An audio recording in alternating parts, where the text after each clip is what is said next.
Baik, Assalamualaikum warahmatullahi wabarakatuh. Om Swastiastu, Namo Buddhaya, salam kebajikan, salam sejahtera untuk kita semua. Halo Sobat Moderat, kali ini kita sedang kedatangan tamu spesial di podcast Rambi Toleransi bersama Bapak Aan Ansori.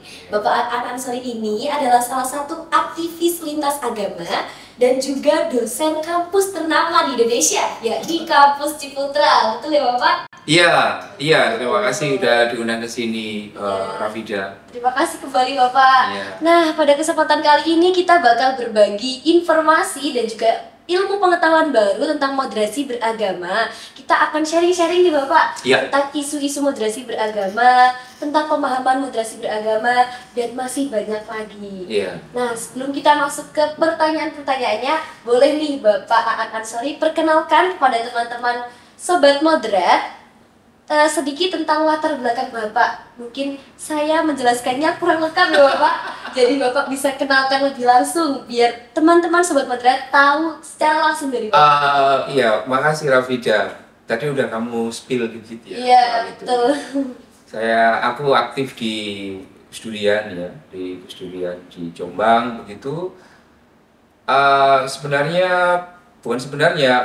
Dari TK sampai kemudian aku ngambil pendidikan itu semuanya di Islam gitu kan. Aku juga hampir aja sekolah di sekolahmu Iya. ini kan. Gitu kan. Aku menamatkan TK di TK Madrasah Ibtidaiyah di Kauman Mojo Agung, terus kemudian aku mengambil sanawiyah negeri itu di sekolahanmu. Betul. Jadi kamu dengan aku ini sebenarnya satu alma mater Iya, di betul, NTSN Pak. negeri kan. Kayak gitu. Setelah itu kemudian sembari mondok kita beras, kemudian aku pindah ke SMA Islam di Mojokerto sembari di pesantren Dumaling. Setelah itu ngambil 1 tahun bahasa Inggris di Pare sembari mondok juga. Lalu kemudian aku mengambil diploma manajemen informatika di UNDAR, kemudian ngambil hukum di Universitas Darul Ulum, kemudian mengambil S2 di SMA Sari di Tebuireng di hukum keluarga Islam. Aku malah melintang terutama untuk isu-isu soal kebebasan dan kemerdekaan beragama dan berkeyakinan, isu-isu tentang moderasi beragama, kayak gitu sih. Apalagi Farida, Rafida? Ya. Emang sering keliru Bapak kadang Iya. tanya Farida, Iya. Rifada gitu. Iya. Ya apa-apa. Jadi karena menurut saya moderasi beragama itu sangat penting ya Bapak untuk pemuda masa Iya, kini. betul. Karena nantinya pemuda masa kini atau remaja-remaja seperti saya ini yang nantinya itu akan meneruskan tongkat estafet kepemimpinan bangsa. Iya. Apalagi terutama di tahun 2045 tepat pada 100 tahun Indonesia. Tentu saja untuk menuju masa tersebut kita memerlukan banyak bekal untuk diri kita, terutama remaja-remaja seperti Iya. saya. Iya. Terutama pemahaman moderasi beragama. Mm-mm. Langkah paling kecilnya toleransi. Nah, Bapak, saya adalah seorang inisiator muda moderasi Oh, beragama keren. yang diadakan oleh Kementerian Agama Republik Indonesia pada Direktorat KSKK Madrasah. Nah, pada pemilihan inisiator muda ini saya membawa nama saya sebagai santri. Oh, keren. Baik, terutama Keren. saya santri di Kabupaten Jombang, tepatnya di Pondok Pesantren Darul Ulum, yang dimana Pondok Pesantren Darul Ulum memiliki latar belakang Nahdlatul Ulama seperti itu. Iya. Tentu saja banyak sekali tantangan yang saya hadapi ya Bapak dalam menjadi seorang inisiator muda.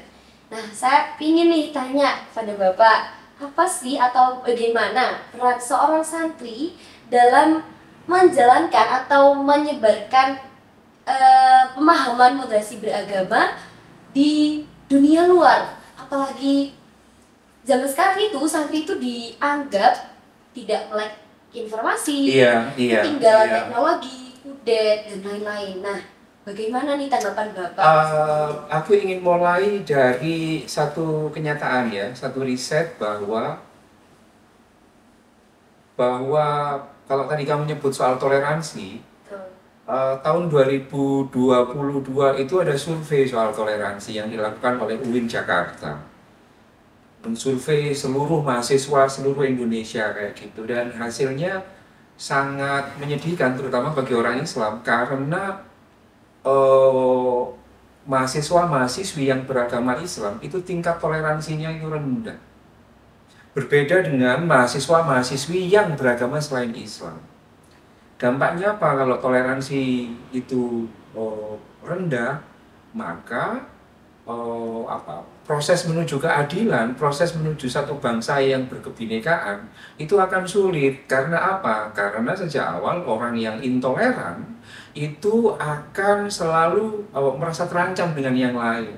Hidup bersama itu menjadi terancam di sini.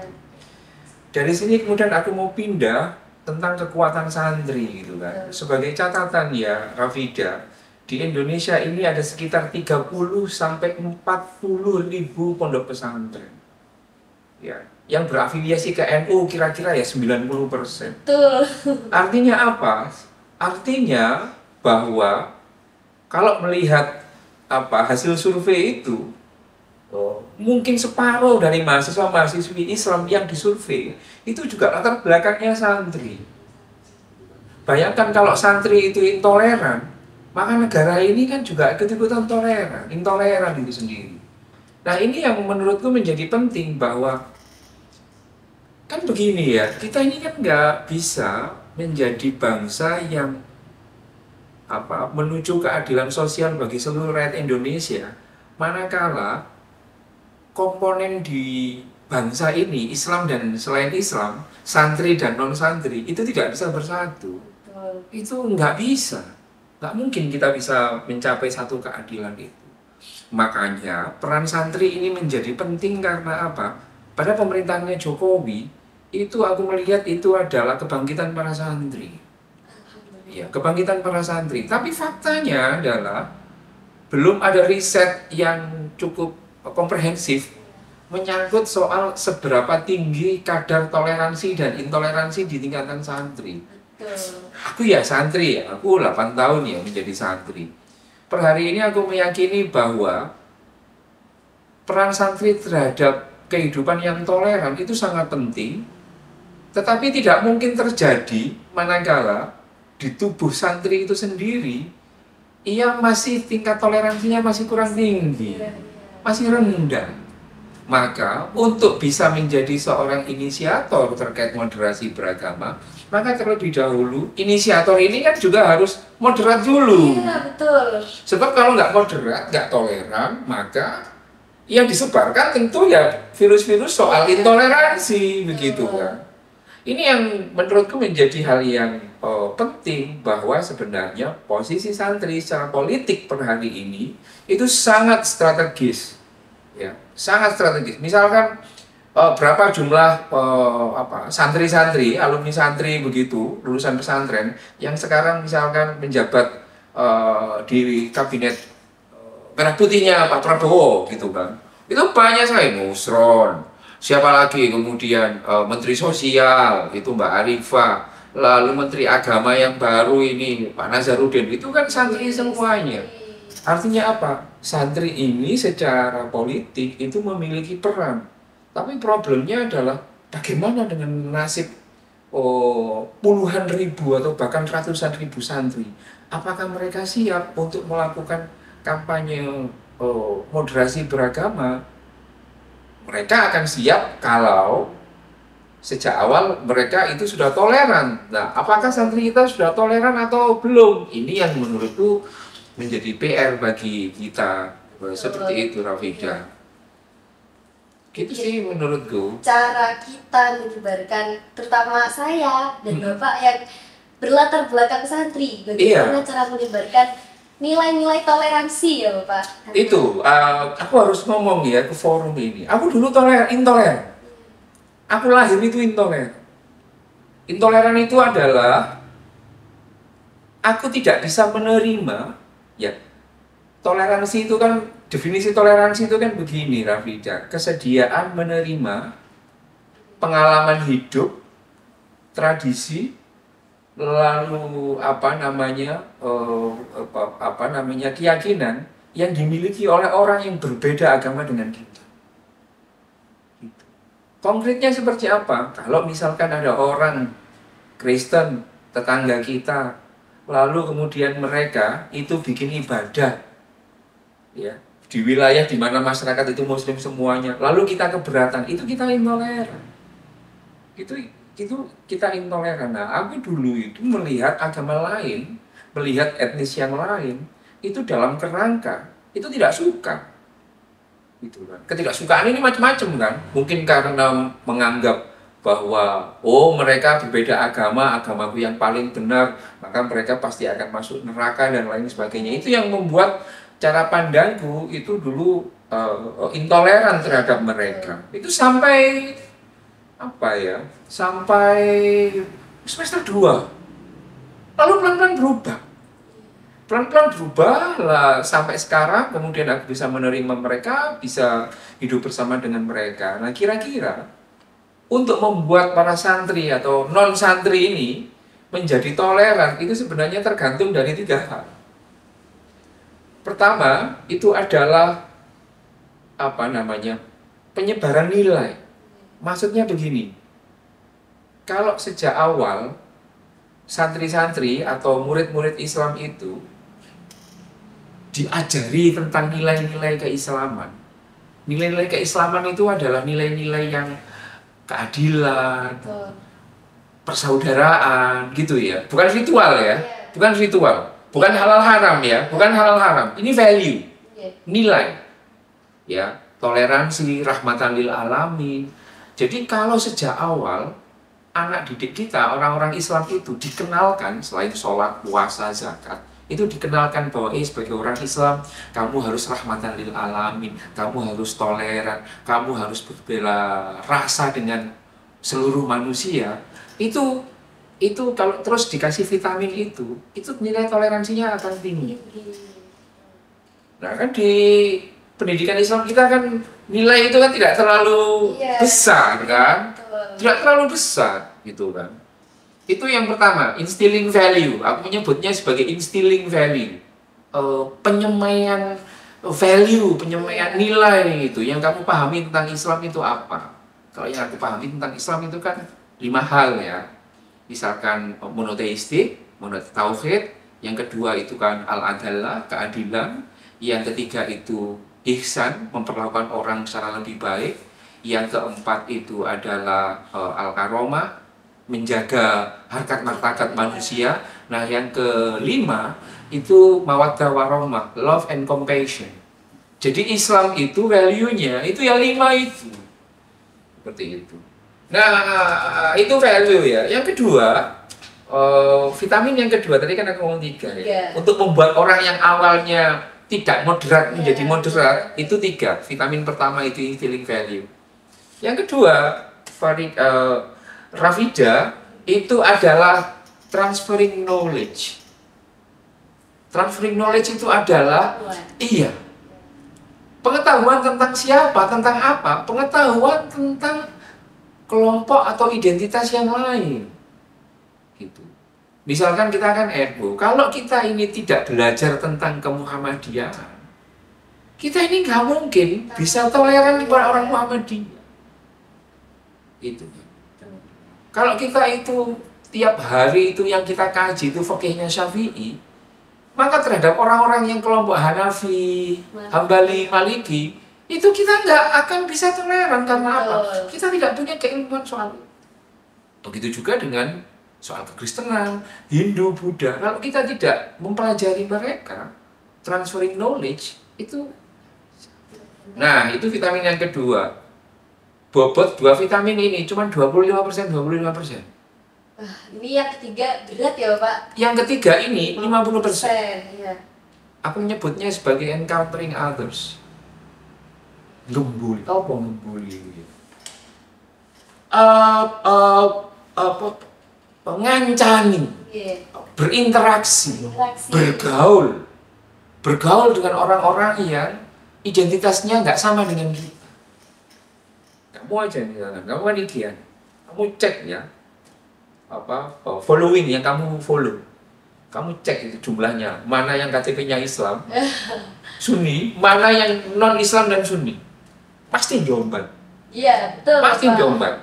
Temanmu yang Kristen itu paling bisa dihitung dengan jari. Betul sekali. Itu mempengaruhi, Rafida. Itu mempengaruhi, circle itu mempengaruhi. Kalau circlemu itu hanya orang-orang orang-orang tambah beras saja, ya tahumu ya cuma itu saja. Tapi kalau circlemu itu banyak, ya kamu ke luar negeri, ke apa, teman banyak, ada yang ke gereja, ada yang ke vihara, oh ada yang biasa, ada yang waria, macam-macam, itu akan semakin membentuk kedewasaan. Itu sebabnya encountering others, berani berjumpa dengan yang lain, itu poinnya gede sekali. Kamu terakhir berkunjung ke gereja kapan? Berkunjung ke kelenteng kapan? Mengunjungi lah. Kalau mengunjungi kelenteng itu bertahun lalu Bapak. Wah, pertama. Kalau gereja belum ya? Gereja udah lama ya kan? Udah lama ya. Dulu saya juga punya Bapak teman Kristen dan saya tuh sering ikut waktu mau jemput les itu saya ikut jemput sampai masuk gereja. SD. Iya, SD kelas 1. Dari TK sampai SD kelas 1. Sekarang kemana orang? Terakhir. Masih ingat kamu siapa namanya? Masih berteman. Siapa namanya? Namanya Nadia. Oke. Kamu pulang, habis ini pulang, kamu cari lagi. Terakhir ketemu sama dia kapan? Kapan ya, Pak? Tapi beberapa akhir waktu ini, saya itu sempat tergabung dalam pemilihan Forum Pelajar Indonesia. Nah, Forum Pelajar Indonesia itu adalah forum yang mempertemukan pelajar-pelajar terpilih di seluruh Indonesia yang awalnya dari 2000 peserta, itu hanya dipilih 196. Menarik itu. Mewakili provinsi masing-masing. Betul. Kalau dari Jawa Timur itu ada satu yang non-muslim. Agamanya Hindu, Bapak. Betul. Nah, itu menjadi teman saya dari awal hari pertama sampai akhir. Itu menurutku itu menarik. Kenapa kamu merasa berbeda? Katakanlah menjadi inisiator muda itu karena menurutku secara psikologis kamu memiliki banyak sekali irisan dengan orang-orang yang memiliki identitas yang berbeda dengan kamu. Misalkan ya, dalam politik identitas ya. Kamu ini kan Jawa, ya kan? Jawa, santri, Islam, Sunni, Nahdliyin, kan begitu? Iya, betul. Jadi ada lima identitas. Identitas saya. Kamu hanya bisa tingkat toleransimu itu tinggi manakala kamu melakukan yang aku sebut sebagai vitamin yang ketiga, itu encountering others. Encountering others itu apa? Nyarilah teman yang selain Islam, karena kamu punya Islam. Selain apa? Sunni, carilah orang selain Sunni. Nyari selain Nahdliyin, nyari selain identitas gendermu apa, kayak gitu. Jadi menurutku itu menjadi salah satu kunci bahwa sebagai inisiator muda, kalau kamu ditanya bagaimana cara kamu mengajak anak-anak untuk bisa lebih moderat, maka gunakanlah pendekatan 3 vitamin itu tadi. Instilling value, jadi yang kamu kampanyekan ke banyak orang itu adalah Islam rahmatan lil alamin, yang 5 tadi itu. Yang kedua itu adalah transferring knowledge, kamu mendorong setiap orang itu untuk bisa memahami, ya, belajar tentang identitas kelompok yang lain, dan yang ketiga itu adalah encountering others itu. Itu sih menurutku kuncinya cuma di situ. Nah, pertanyaan saya yang kedua nih Bapak, ini masih berkesinambungan ya dengan jawaban Bapak tadi tentang toleransi. Jadi saya ada 2 contoh kasus atau cerita yang itu terjadi di hidup saya sendiri. Apa itu? Jadi yang pertama itu saya menemui anak kecil. Itu anak kelas 7 atau kelas 1 sanawiyah. Itu untuk mau berteman dengan temannya yang Muhammadiyah, itu tanya dulu ke orang tuanya, boleh nggak saya berteman? Dan teman saya, soalnya teman saya Muhammadiyah, sedangkan keluarganya itu berlatar belakang NU.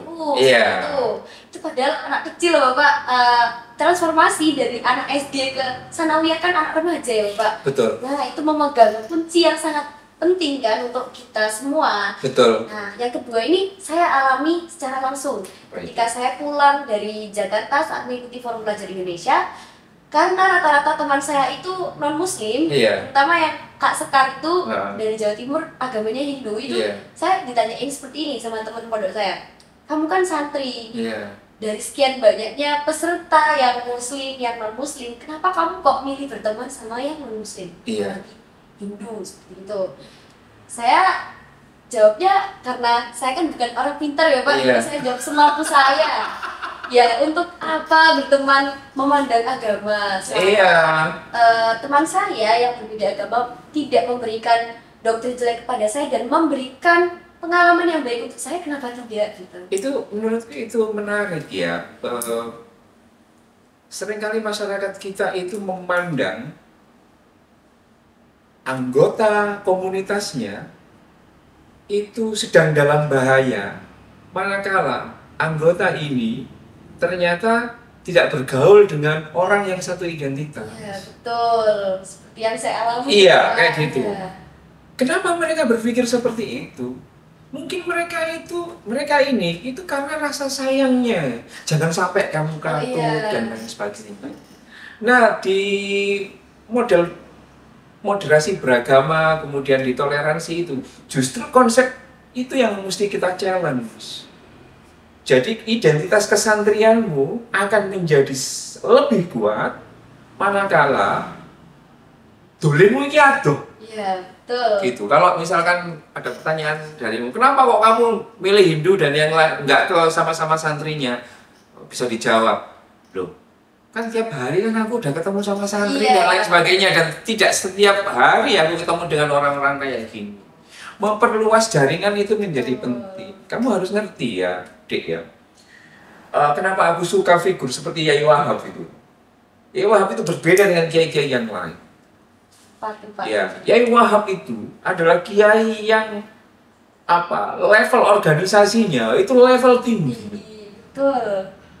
Ya, aku tidak berusaha untuk membanding-bandingkan. Tapi aku baca sejarahnya Yai Wahab itu kan. Yai Wahab itu adalah dia itu termasuk salah satu circle-nya H.O.S. Cokro Aminoto di Peneleh sana. Ketika Sarekat Islam itu didirikan, Yai Wahab itu menjadi satu-satunya menurutku dari ketiga trio ini, trio NU itu. Iya, betul. Yai Wahab itu adalah satu-satunya kiai yang memiliki circle politik yang sangat luar biasa, yang tidak dimiliki oleh dua kawannya itu. Di grupnya, diskusinya Cokro Aminoto, waktu itu Soekarno masih anak muda, masih kayak kongkon-kongkonan, jemput teh dan lain sebagainya. Yai Wahab itu sudah nongkrong bersama dengan Cokro Aminoto, Semaun, PKI dan lain sebagainya. Itu sudah nongkrong di situ, diskusi soal. Bahkan Yai Wahab ketika beliau di Mekah begitu, dia juga mendirikan SI, Sarekat Islam di sana. Yang ingin aku katakan adalah santri tambak beras itu juga mesti harus membaca catatan penting dari Yai Wahab itu, di mana Yai Wahab itu temannya itu banyak, mulai dari pedagang, apalagi politisi, Soekarno dan lain sebagainya, termasuk yang PKI itu juga, karena circle awalnya adalah di rumahnya H.O.S. Cokro Aminoto. Kamu kenal Cokro Aminoto? Raja Jawa tanpa mahkota itu. Itu cikal bakal gerakan Islam pembebasan itu ya di Indonesia ya di H.O.S. Cokro Aminoto itu. Itu Soekarno masih imut-imut ya. Pak Karno itu masih imut-imut. Masih imut-imut. Cita-cita di khotam lah. Iya. Kita ini jadi yang duduk diskusi di situ, halakoh begitu. Itu orang raksasa-raksasa semuanya. Nah, bagi saya, bagi Bude, format moderasi beragama itu ya menyangkut dengan siapa kita itu berteman, itu ya kita harus itba, menurutku ya sebagai santrinya Yai Wahab ya, kita harus itba pada apa yang pernah dilakukan oleh Yai Wahab itu sendiri gitu kan. Makanya dia menjadi sangat ahli ketika mau menahkodai NU itu sendiri kan, seperti itu.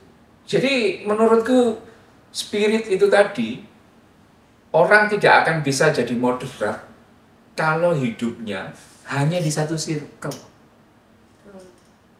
Makanya santri-santri ini, menurut aku santri ini kalau pengen dia jadi moderat, maka ya itu tadi, dia menggunakan 3 vitamin itu, terutama vitamin yang ketiga, nongkrong dengan yang lain gitu kan. Ya, encountering others itu kan.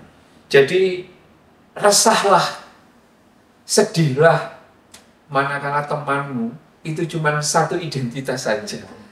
Ya, jadi habis ini kamu kan idean, kamu cari teman-teman yang ini ya, yang selain dia, yang berbeda lintas, berbeda agama. Kamu cari berteman.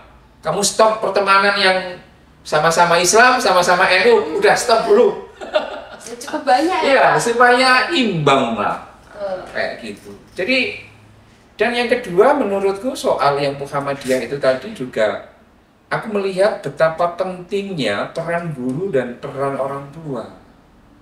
Kayak gitu. Peran guru dan peran orang tua. Gen Z, seperti misalnya kalian, itu kan pikirannya terbuka. Rasa ingin tahunya besar. Iya. Kalau aku dulu itu kan gak ada internet. Jadi berteman ya cuma ini, tapi per hari ini kan pegang Instagram, pegang TikTok, itu semua ketemu tanpa ada batas seperti itu. Nah itu yang kalau tidak disadari oleh sebagian dari orang tua, dan orang tuanya masih pikiran yang konservatif, oh jangan dekat-dekat dengan Muhammadiyah, nanti kamu jadi Muhammadiyah, jangan dekat-dekat. Ada kekhawatiran seperti itu, yang menurutku kekhawatiran itu juga tidak sepenuhnya harus kita ikuti. Ini yang makanya aku selalu mendorong, ayo bertemu dengan banyak orang. Ya sebagai santri kamu harus confident, apalagi santrinya Mbah Wahab. Ya mesti harus confident. Nanti tak kasih tulisan tentang Mbah Wahab lah, supaya kamu yang ditulis oleh Allahu Akbar, Greg Philly. Ya, ada satu Indonesianis ahli NU namanya Greg Philly, dia orang Australia. Dia menulis tentang Yai Wahab itu dengan sangat luar biasa. Ya, peran Yai Wahab. Ini semakin menambah rasa bangga saya, Bapak. Ya iyalah. Seorang santri, apalagi santri Tababras yang kemarin itu baru soft launching, Bapak. 2 abad Pondok Pesantren Bahrul Ulum. Tepat sekali pada nanti tahun 2025, Pondok Pesantren Bahrul Ulum itu memasuki umur yang ketiga abadnya. Betul. Jadi ini menjadi bekal untuk santri, terutama santri Tababras ya, Bapak. Iya, santri Tababras itu harus inklusif. Betul. Inklusif itu menerima. Artinya iya koncone akeh. Iya duline atau mainnya itu jauh. Betul. Gitu. Iya yang selalu resah manakala ada teman yang kok cuma temannya itu aja gitu kan. Jadi yakini sebagai inisiator muda moderasi bahwa ada spiritnya Yai Wahab. Apalagi ini kan kita sama makamnya Almarhum Yai Wahab itu kan cuma 500 meter aja kan depan itu kan. Jadi yakini pada dirimu sendiri Rafida bahwa ketika kamu ngomong moderasi beragama, kamu ini sedang merawat cahaya, merawat obor inklusivitas yang dulu itu dinyalakan oleh Yai Wahab itu melalui syarikat Islam. Dia nggak diajar tentang sejarah Yai Wahab soal syarikat Islam, harusnya diajari. Oh gitu. Masukkan ya Bapak. Itu nongkrongnya itu cuma geng-geng PKI itu. Yai Wahab itu temannya banyak, termasuk teman-teman PKI, komunis dan lain sebagainya, sesama politis. Saking open mindednya beliau itu. Tidak hanya kumpul wong Muhammadiyah, wong Masyumi, iki wong komunis itu juga didolan, ditongkrongin kayak gitu. Sangat keren sekali Bapak. Iya, tapi yang paham. Iya. Gitu. Aku paham sebagai santri yang agak senior di sini. Paham, aku 88 masuk sini, kamu masih belum lahir kayaknya. Itu ibu saya baru lahir Bapak. Ibumu baru lahir? Iya betul. Ibumu baru lahir? Iya. Astagfirullah. Baik.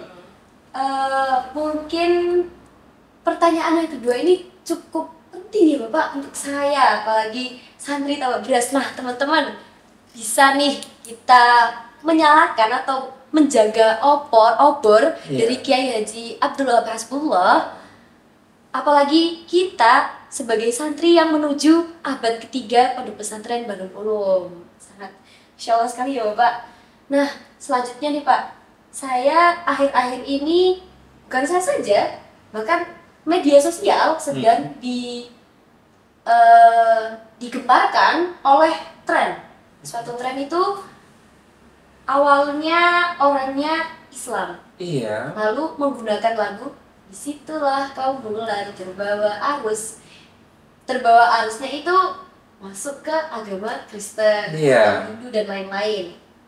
Jadi ibaratnya keluarlah Pak dari agama Islam. Itu komentarnya buruk Pak.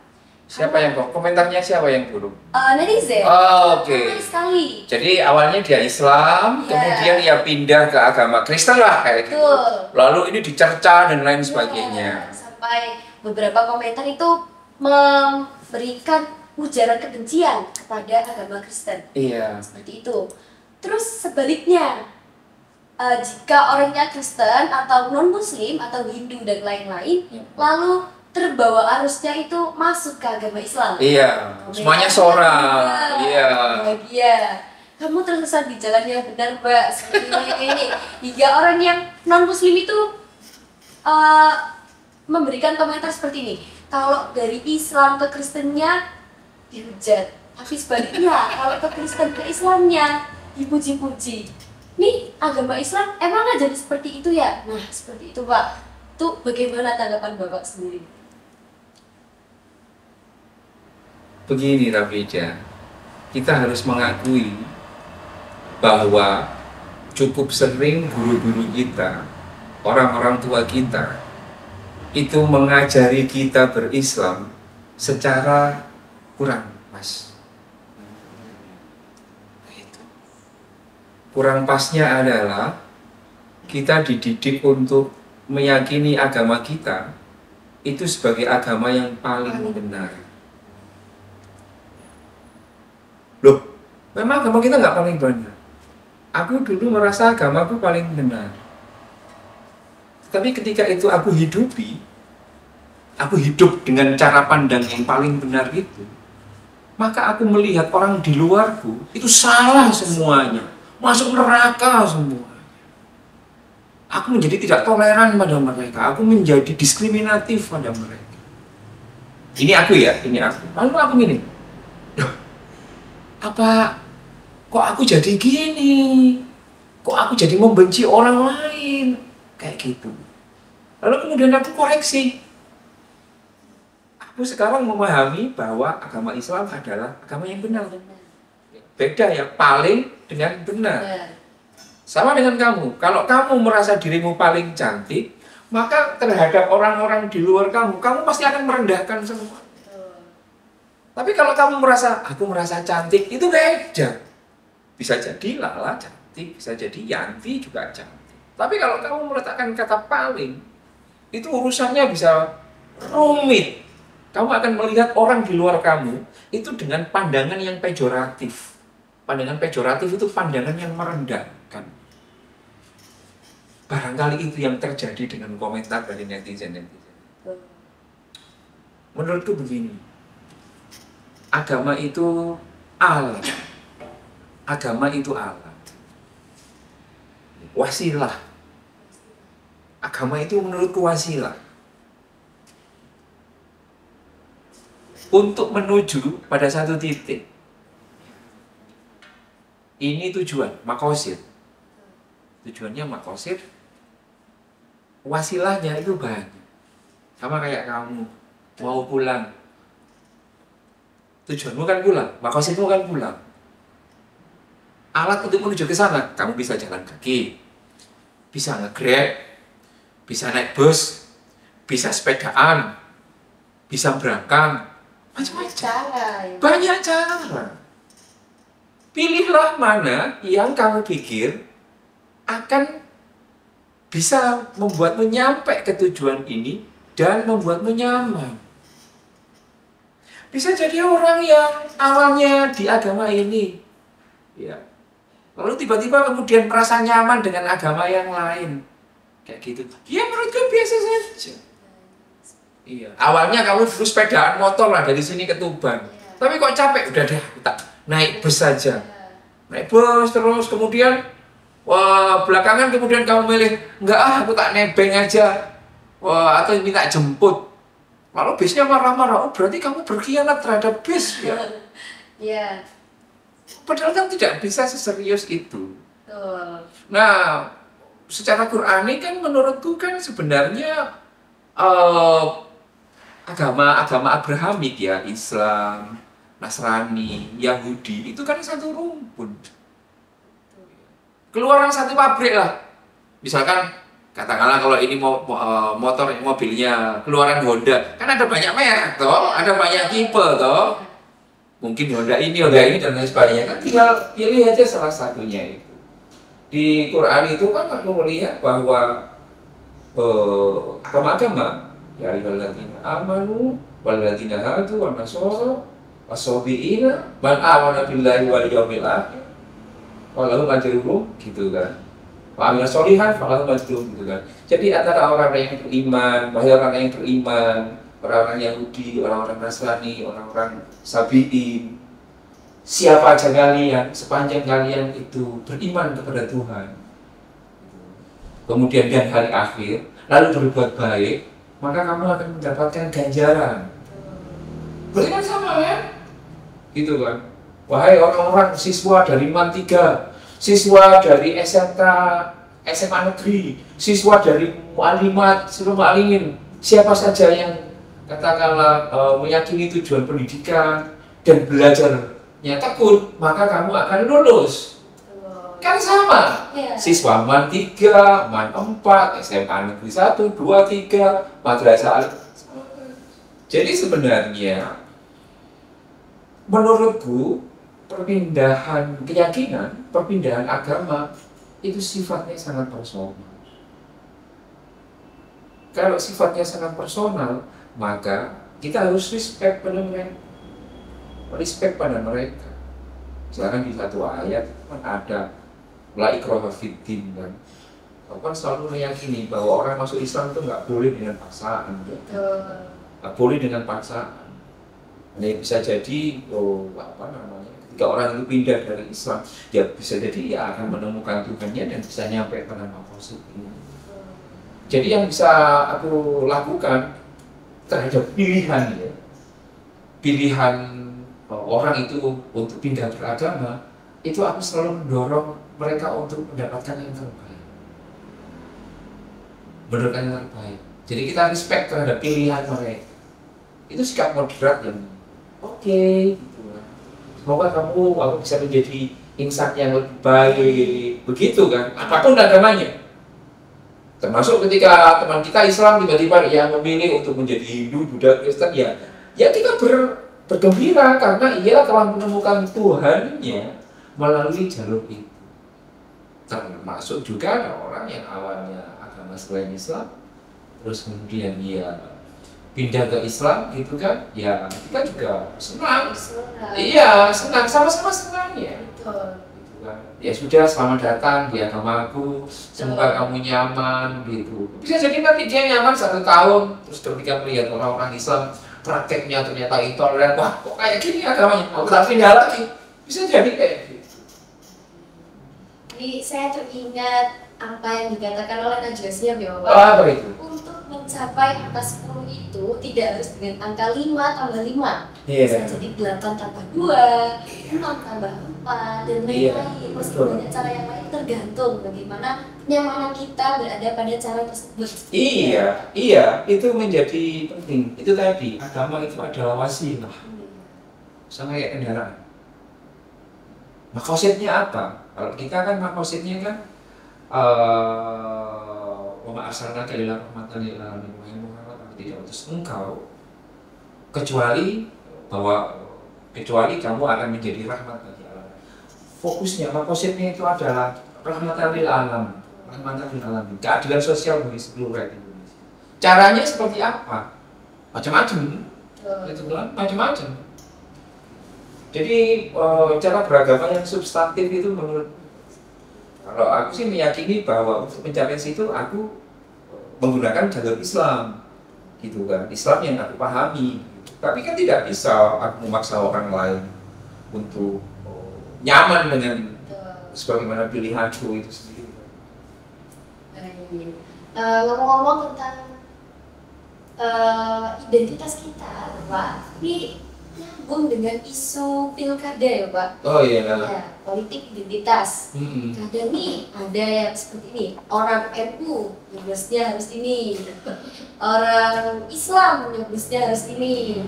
Nah itu bagaimana tanggapan Bapak mengenai isu-isu politik identitas yang sedang marak di Indonesia? ya, Indonesia terutama pada masa-masa pilkada seperti ini nih Bapak. Nah, Secara umum itu kan kita menolak politik identitas. betul. Politik identitas itu kan sederhananya kan adalah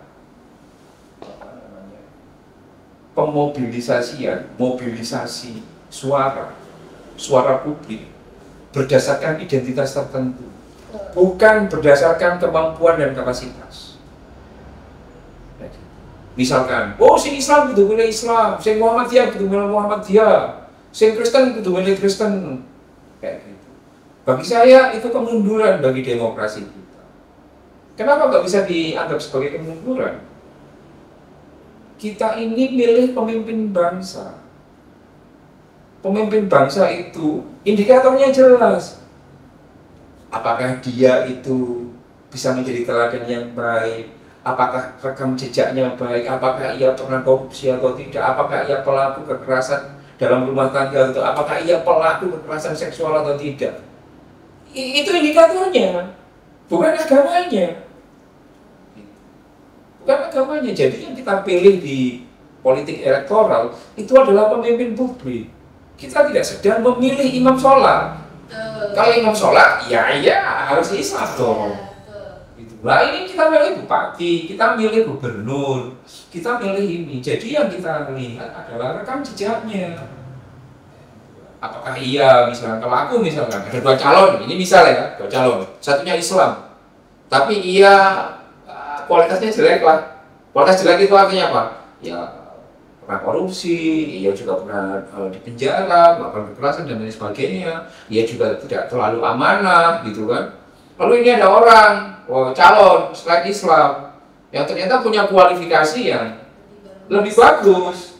Kalau politik identitas, ya Islam milih Islam, menafikan semua rekam jejaknya ini. Tapi kalau aku ya enggak, aku milih pemimpin yang bisa melayani rakyat. Bahwa dia belum jadi pemimpin saja, wow, hidupnya sudah nggak karu-karuan ya. Aku pilih yang ini, meskipun nggak sama agamanya, nggak penting. Menurut saya ya kita memilih pemimpin publik, bukan memilih sekolah. Jadi bagiku politik identitas itu subur karena masyarakat kita itu sejak awal ya dididik untuk menyukai politik identitas itu sendiri. Nah supaya mereka itu lebih melek, maka mereka butuh 3 vitamin yang tadi aku sampaikan, instilling value, kemudian transferring knowledge, sama encountering others. Jadi mari tidak gunakan politik identitas. Yang kita pilih adalah siapa yang paling bisa menjamin negara ini, kabupaten ini itu bisa baldatun thayyibatun warahmatullahi, dan itu tidak ada kaitannya dengan orang Islam yang pintar juga banyak, yang amanah juga banyak, yang brengsek juga nggak karu-karuan banyaknya. Gitu. Jadi kita melihat, bukan melihat agamanya, bukan melihat rasnya. Masa kalau kamu mau naik pesawat, kamu nanya dulu, ini pilotnya orang Islam atau bukan Islam? Oh, orang Islam, sebentar, Islamnya Sunni atau bukan Sunni? Islamnya Sunni. Gitu. Sunninya Nahdiyin atau non-Nahdiyin? Oh, Nahdiyin. Kamu naik belum? Nahdiinnya ini P3 atau PKB atau yang lain? Rumit akhirnya. Betul sekali. Jadi yang dilihat apakah dia punya lisensi untuk terbang atau tidak. Tidak boleh memandang orang berdasarkan identitasnya. Ya, tapi melalui rekam jejaknya. Iya, seperti itu. Ini pesan untuk Gen Z dan teman-teman pemuda atau masyarakat yang nantinya akan menjalani atau mengikuti pemilihan pilkada serentak tahun 2024. Isu politik identitas dan pesan dari Bapak Ansori ini bisa menjadi bekal yang sangat penting untuk kita semua nih teman-teman. Alhamdulillah kita mendapatkan banyak sekali ilmu dan pengetahuan baru dari Bapak Aan Anshori, terutama 3 vitamin penting untuk menuju Indonesia yang lebih sadar akan moderasi beragama. Yang pertama yaitu instilling value atau penyebaran nilai-nilai toleransi dan rahmatan lil alamin yang dilakukan sejak dini ya Pak. Betul sekali. Yang kedua adalah transferring knowledge atau memberikan pemahaman atau pengetahuan kepada kelompok yang lain. Dan yang ketiga, vitamin yang paling penting yaitu encountering others, atau berinteraksi dengan orang-orang yang berbeda. Beda identitas. Betul, seperti itu Bapak. Nah ini untuk perjalanan aksi saya nih Bapak. Apakah ada saran dari Bapak untuk aksi saya, terutama saya yang membawa nama santri? Menurutku tentu banyak ya, tentu banyak. Apa yang akan kamu lakukan itu menurutku juga akan sangat dipengaruhi oleh 3 vitamin itu tadi. Tapi kalau pakai teorinya di Pak Chopra ya, di Pak Chopra itu kan salah satu filosof di Amerika. Dia bilang kalau kamu mau melakukan perubahan itu skemanya 3. Believe in something, take action, share to the world. Gitu. Apa yang kamu yakini, ya. Kamu meyakini apa? Kamu meyakini misalkan moderasi beragama itu penting dan lain sebagainya. Sebagai santri itu harus rahmatan lil alamin, itu yang kamu yakini. Maka yang kedua, take action. Take action itu apa? Ya kamu bisa menyebarkan itu. Ya kamu bisa datang ke banyak tempat untuk menyampaikan gagasan, memberikan teladan. Dan yang nomor 3 itu share to the world. Bikin video pendek atas apa yang kamu lakukan, atas yang kamu teladankan. Secara konkret begini menurutku, aku menyarankan kamu itu untuk sembari memberi teladan itu juga kamu juga berinteraksi dengan orang-orang yang berbeda gitu. Misalkan begini ya, aku membayangkan kamu nanti bersama teman-temanmu, 2-3 temanmu itu live in, hidup 2 malam aja di komunitas Kristen. Ya, nanti kalau kamu mau nanti aku bisa fasilitasi itu kan. Ya, ke banyak pendeta kan. Kamu hidup aja di situ 2 hari. Berinteraksi dengan mereka, mengetahui dan lain sebagainya, mencatat apa ya hal baiknya dan lain sebagainya, catatan-catatan penting. 2 hari begitu, kamu videokan hidupmu seperti apa dan lain sebagainya. Yang nomor 2 itu juga kamu hidup bersama dengan orang-orang Tionghoa di Kelenteng. Kalau kamu mau, kamu nanti bisa aku rekomendasi untuk tinggal di Kelenteng yang menurutku sangat instagramable di Gudo sana. Kamu bisa hidup selama di sana. Ya 2 hari lah. Gitu. Nanti aku akan kirim surat ke kiaimu, minta izin dan lain sebagainya.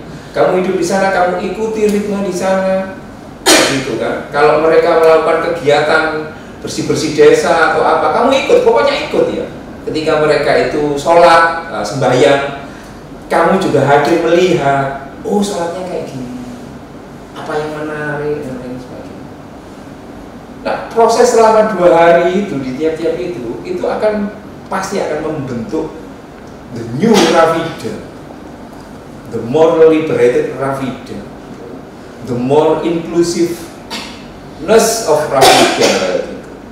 Nah, di titik itu kemudian kamu juga memproduksi video pengalaman ini, kamu bisa nge-vlog, bisa apa. Dan pasti kamu bisa, karena menurutku ya kamu kan santrinya Yai Wahab kan. DNA-nya santrinya Yai Wahab itu inklusif.